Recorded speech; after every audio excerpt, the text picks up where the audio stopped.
Twese turabizi yuko isi iri guhinduka cyane biteye ubwoba cyane cyane muri uyu mwaka wa 2026. Ukibaza isi n'ikigiye gutuma isi ihinduka mu buryo bugeze ahangaha. Uyu munsi rero naguteguriye ibintu bitanu biri gutuma isi ihinduka cyane ikisanga muri ibi bihe turimo bitoroshye. Nyemerera ukurikire iyi video kuva ku intangiriro yayo kugeza ku musozo, uraza gusobanukirwa byinshi. Njye nk'ibisanzwe rero ndacyari gari usanga aha ni kuri Duo TV. Kora subscribe nimba utarayikora kugira ngo dukomeze tubane mu nkuru nziza kandi zikomeze gufitiye akamaro. Ukande like, share na comment kugira ngo nanone ube umunyamuryango wacu.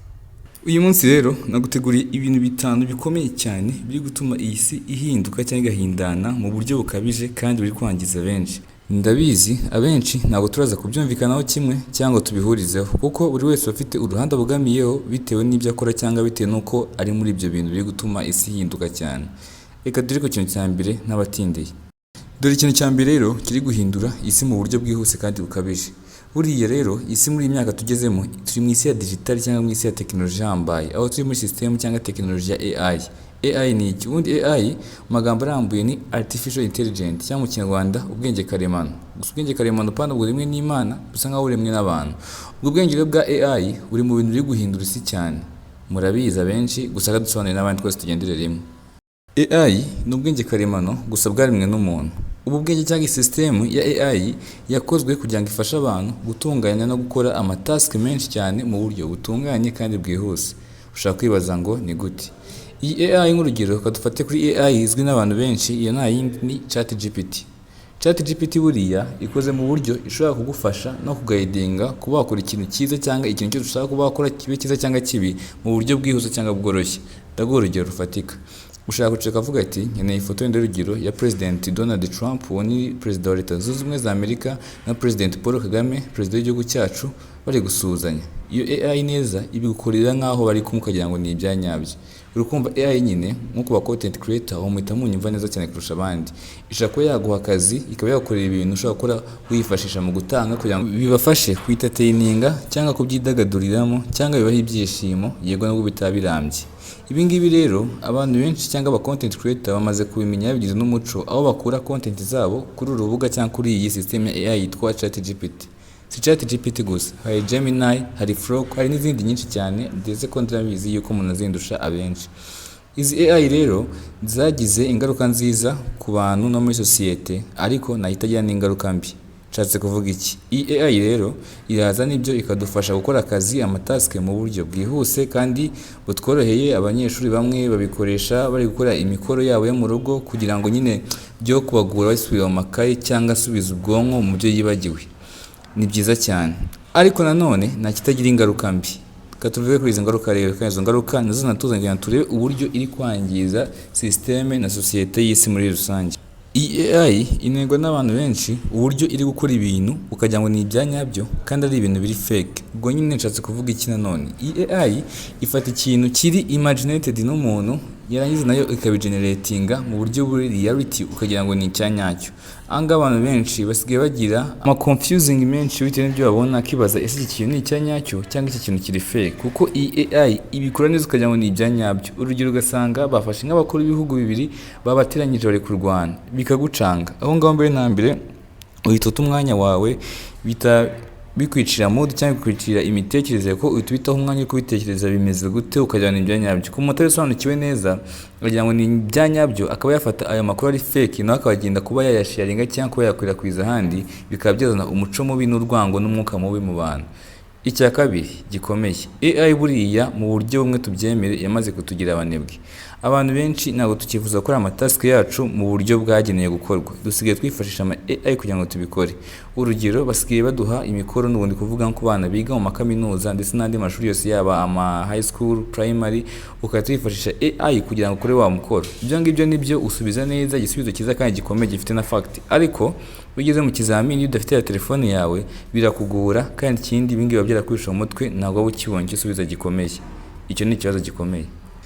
Icya gatatu kandi gikomeye, iyi AI iri mu bintu cyangwa muri systeme zisigaye zitangaza amakuru y'ibinyoma cyangwa amakuru adafite shingiro. Ibi ngibi bikaba byatuma twese tuyumva tukanayumvamo tukagira ngo ibiri kuba ni ibyanyabyo kandi atari byo. Iyi AI umuntu ashobora kuyikoresha akora video igaragaza ibihugu bibiri bishyamiranye biri mu buryo bw'ubwumvikane cyangwa bw'imikoranire itarimo umwuka mwiza. Ibi ngibi ukabona igihugu kirimo kirashoza intambara cyangwa ibitero ku kindi ukagira ngo ni ibya nyabyo. Urwo ni urugero dutanze, ntabwo bihari. Gusa ibi ngibi AI yabikora kuko si ubwa mbere, si rimwe si kabiri tubibonye natwe ku mbuga nkoranyambaga zacu. Ubwo ndi kuvuga abakoresha Instagram, TikTok ndetse n'izindi mbuga nkoranyambaga zijya zikoreshwa ziri kunyuzwa aya mavideo. Ibi ngibi rero dukunze kumva yuko amakuru nicyo kintu cya mbere, ariko amakuru adafite ishingiro y'ibihuha nayo ari mu bintu byakurura umwuka mubi mu bantu muri sosiyete. Icyo ni ikibazo gikomeye cya AI. Kandi dukomeze ku kibazo cya kabiri. Ikibazo cya kabiri gikomeze kwangiza isi no kuyihungabanya muri mwaka wa 2026 ni ikibazo cy'intambara n'umutekano muke ku isi. Uyu mwaka ibihugu byinshi intambara ziri kwiyongera n'umutekano muke, guhirikana k'ubutegetsi ndetse kandi ikimbirane akomeje kwiyongera hagati y'imitwe y'iterabwoba yitwaje intwaro ndetse no kuri leta zitandukanye. Ibi rero bigira ingaruka zikomeye ku biciro by'ibiribwa ndetse n'ibindi bintu byose dukenera ndetse no ku buzima bw'abantu muri rusange. Kambaho urugero rukomeye kandi mwese muhita murwumva. Mu burasirazuba bw'igihugu cya leta iharanira demokarasi ya Congo hamaze igihe kinini havugwa ikibazo cy'umutekano muke hagati y'umutwe witwaje ingabo M23 n'ingabo z'iki gihugu FARDC.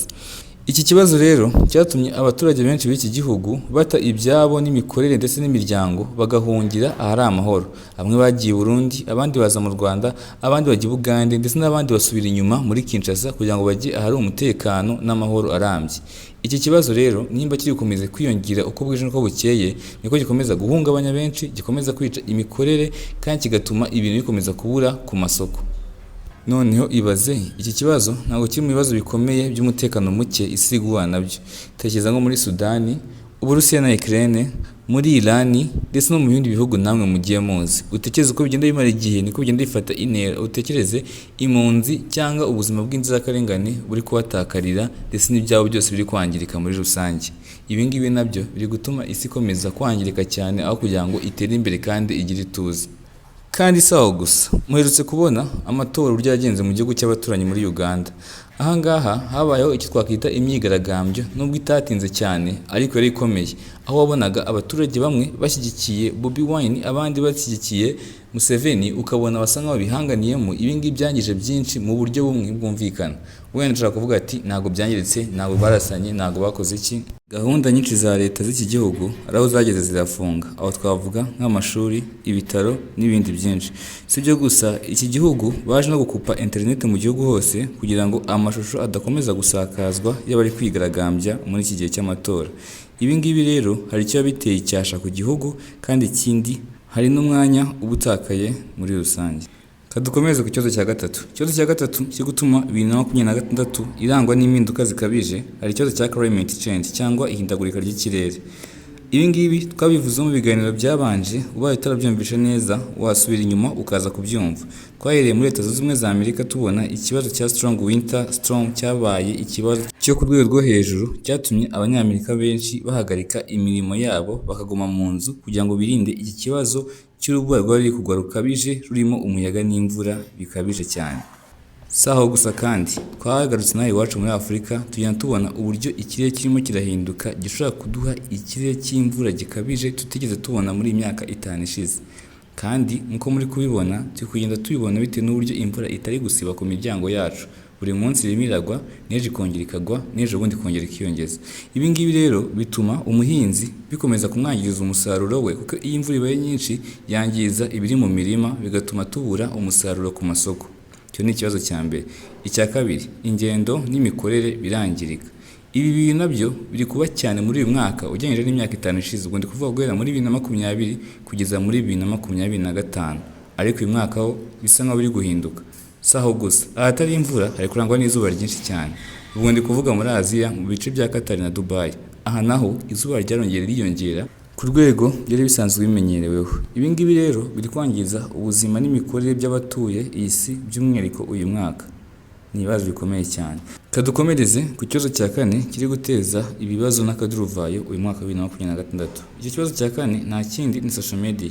Social media imaze kuba ikibazo gikomeye, ariko bamwe muri twe ntaho turi buze kubyemeranyaho bitewe n'uko abenshi muyikunda kandi mwashyizeho ubuzima bwanyu. Ariko nta kundi ngiye nanga ukuri kuzuye. Ubundi izi mbuga nkoranyambaga TikTok, Instagram, Snapchat ndetse n'izindi uko mugenda muzikoresha, izi ngizi zamaze kuba ishuri, akazi ndetse kandi zanabaye isoko y'amakuru. Gusa none ikintu gikomeye, izi ngizi zitera ikibazo gikomeye cy'ubuzima bwo mu mutwe. Ibi ngibi nabivuzeho kenshi mu biganiro byabanje. Utarabashije kubyumva, uyu ni umwanya mwiza wo gusubira inyuma ukagenda ukabyumva. Ibi ntawe tubuze kubitindaho kuko abenshi ahangaha bakomeje kudutera utwatsi bavuga ko turi kubabeshya, ariko nawe niwicunga uzasanga 90% umwanya wawe munini utwarwa n'izi mbuga nkoranyambaga, ariho havuye ikibazo kigira giti ese telefone iragukoresha cyangwa n'uyikoresha. Icyo nicyo kiganiro cyacu kimaze nk'ibyumweru 3 kigezeho, byaba byiza umunsi ugiye kukireba kano kanya. Izi social media zirimo zirangiriza cyane cyane urubyiruko, abana, abakuru, kuko biri gutwara umwanya wabo munini kurusha uko bakora inshingano zabo. Usanga ahangaha nk'uko twagiye tubivuga, imiryango itagihura ngo isabane cyangwa iganire, ahubwo basigaye bata umwanya wabo ngo bafunguye groupe ya WhatsApp. Yego ni byiza kandi byoroshya umurimo n'akazi, ariko ntabwo bifite imbaraga na physical meeting cyangwa inama yabahuje ako kanya. Iki nacyo ni ikibazo gikomeye kiri guhindanya iyi si ya 2026. Ku mwanya wa gatanu nawo wa nyuma rero twihuse turasanga ikibazo cy'ibiyobyabwenge. Iki kibazo rero kimaze gukomerera isi muri rusange kuko nta gihugu kidafite kino kibazo cyangwa kitayigura n'izi challenge. Iki kibazo gifite imbaraga cyane cyane mu rubyiruko. Gusa sabo gusa kuko n'abakuru nabo bamaze kwisanga muri ibi biyobyabwenge. Ariko nta yindi mpamvu ibitera. Bene mbere umuntu ajya mu biyobyabwenge nyuma yo kwitakariza icyizere cyangwa ari cyahombye, nta kindi kintu ashakamo usibye kubaruhurira umutwe no kwirengagiza ibindi. Yego nibyo, gusa iki ntabwo cyo gisubizo kirambye ko nyine nkuko byiswe ibiyobyabwenge, ibi ni byo kuyobya ntabwo byo guturisha umutwe cyangwa ubwenge. So iki kibazo rero kigira ingaruka nyinshi cyane kandi namwe wadukurikiye ndakeka mubizi. Bene mbere gitera ubwigomeke, kwiyumva. Anga ni usanga imitwe myinshi itwaje iterabwoba ariho itangira kwifominga cyangwa kuvuka, ugasanga ikomeje kuba ikibazo kinini kiri gutera umutekano muke ku isi. Si ibyo gusa, ibiyobyabwenge bituma abantu benshi bitakariza ibyizere, ugasanga umuntu ubuzima bwe ni ukubyukira mu nzoga, mu itabi ndetse n'ibindi, akumva ko nabibura ntacyo ari buze gukora. Hari naho byageze bivugwa yuko umuntu atamwe kuri ibiyobyabwenge nta kazi yakora. Bino birababaje cyane. Si ibyo bibazo gusa, ibiyobyabwenge urugero nk'itabi uzasanga ku ikarito yaryo handitseho ngo ririca, ritera kanseri, ritera ubugumba. Ibyo ni ibibazo bikomeye abantu bagenda basoma ariko nta n'umwe uhindura ngo abiveho. Iki kibazo rero kigiye gikwiye guhagurukirwa cyane cyane muri uyu mwaka, kuko uyu mwaka ni umwaka tugomba gushyiramo ingufu kuko twabise umwaka w'akazi hano kuri Duo TV, gikomeje kubata abatari bake cyane. Iki kibazo rero ntabwo ari mu Rwanda gusa, si muri Afurika gusa, ni ku bice byose by'isi. Cyari gifite imbaraga nyinshi kandi kiri kwangiriza benshi. Ariko haracyari igihe kinini n'ubukangurambaga leta nziza iba igomba gukora igafasha abaturage bayo muri rusange kugira dufate ingamba nziza kandi zikomeye zo kugira twirinde iki kibazo. None se ibyo tuvugiye ahangaha urumva ariko kuri? Yego, nimba wumva ariko kuri cyangwa aho twabeshye, wabitwandikira muri comment zacu kugira natwe tubinyuzemo amaso, aho ngaho urabudufashije cyane. Ikindi kandi ibuka gukanda subscribe, comment, like na share kugira ngo ubu dufashije kandi utazongera gucikwa n'inkuru ndetse n'ibiganiro bigufitiye akamaro.